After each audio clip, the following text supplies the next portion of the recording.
नमस्कार बच्चों।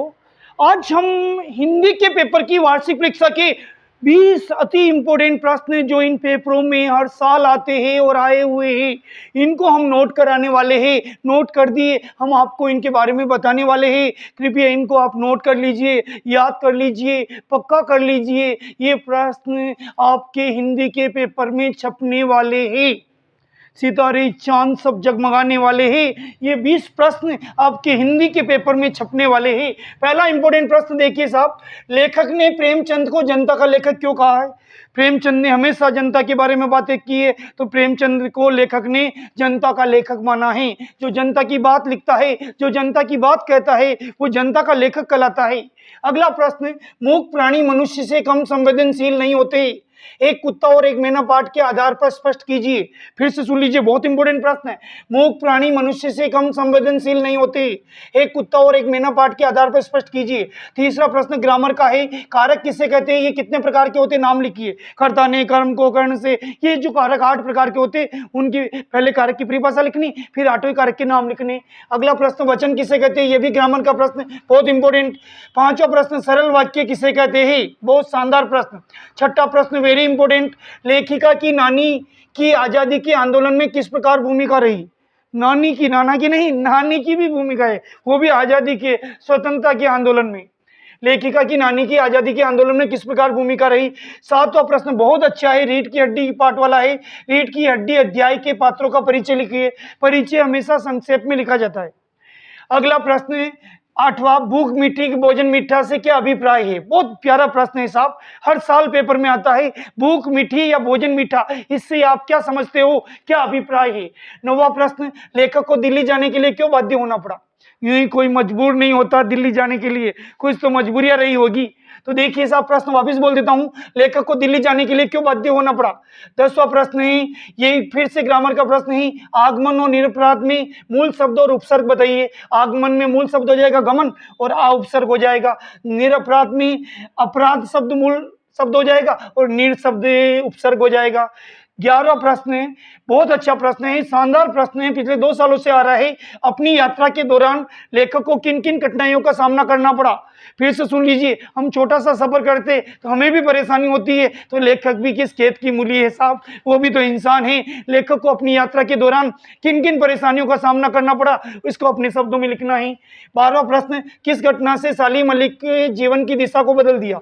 देखो, जीवन में, हर इंसान के जीवन में एक न एक घटना ऐसी होती है कि वो या तो सुधर जाता है या उसमें चेंज आ जाता है। तो देखिए, प्रश्न वापस बोल देता हूं, किस घटना ने सालिम अली के जीवन की दिशा को बदल दिया और उन्हें पक्षी प्रेमी बना दिया? बहुत अच्छी बात है साहब।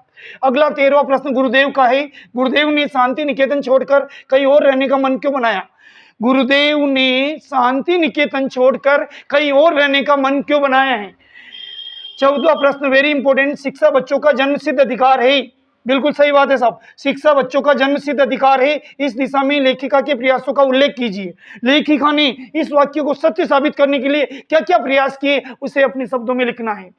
15वां प्रश्न, बच्चन के अतिरिक्त लेखक शमशेर बहादुर सिंह को अन्य किन लोगों का तथा किस प्रकार सहयोग मिला? बच्चन का तो मिला ही, और किन लोगों का मिला और किस प्रकार सहयोग मिला, इसे हमें लिखना है। फिर से सुन लीजिए, बच्चन के अतिरिक्त लेखक शमशेर बहादुर सिंह को अन्य किन लोगों का तथा किस प्रकार सहयोग मिला। 16वां प्रश्न है, बाढ़ वाला है, बहुत अच्छा प्रश्न है, बाढ़ के बारे में जरूर पूछा जाता है। बाढ़ की खबर सुनकर लोग किस प्रकार की बातें करने लगे? बाढ़ की खबर सुनकर लोग तरह तरह की बातें करने लगे, उन बातों को आपको लिखना है। अगला प्रश्न ग्रामर का है, उपसर्ग किसे कहते हैं? 2 उदाहरण दीजिए। वे शब्द जो शब्द के आगे लगते हैं और उसका अर्थ प्रकट कर देते हैं, उपसर्ग कहलाते हैं, और उदाहरण तो आप 2 क्या 100 दे सकते हो। अगला प्रश्न भी ग्रामर का है, प्रत्यय किसे कहते हैं? 2 उदाहरण दीजिए। वे शब्द जो शब्द के पीछे लगकर उसका अर्थ स्पष्ट कर देते प्रत्यय कहलाते हैं, इसके भी 2 उदाहरण।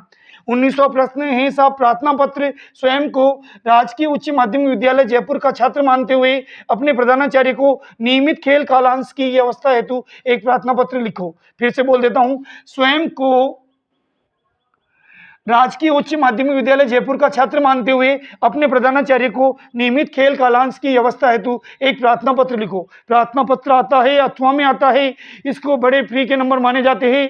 अगला और अंतिम प्रश्न इस वीडियो का, कृपया इस वीडियो को शेयर करें, लाइक करें। देख लीजिए लास्ट प्रश्न भी। अपने क्षेत्र के विद्युत अभियंता को एक पत्र लिखो। पत्र लिखना है साहब, किसको? विद्युत अभियंता, बिजली विभाग को पत्र लिखना है। अपने क्षेत्र के विद्युत अभियंता को एक पत्र लिखो जिसमें परीक्षा अवधि के दौरान विद्युत आपूर्ति नियमित रखने का अनुरोध किया गया।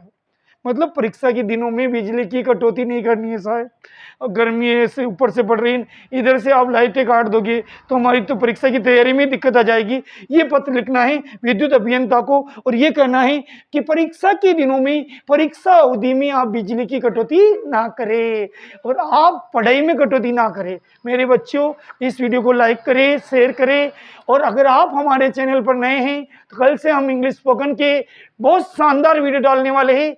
बहुत बहुत धन्यवाद।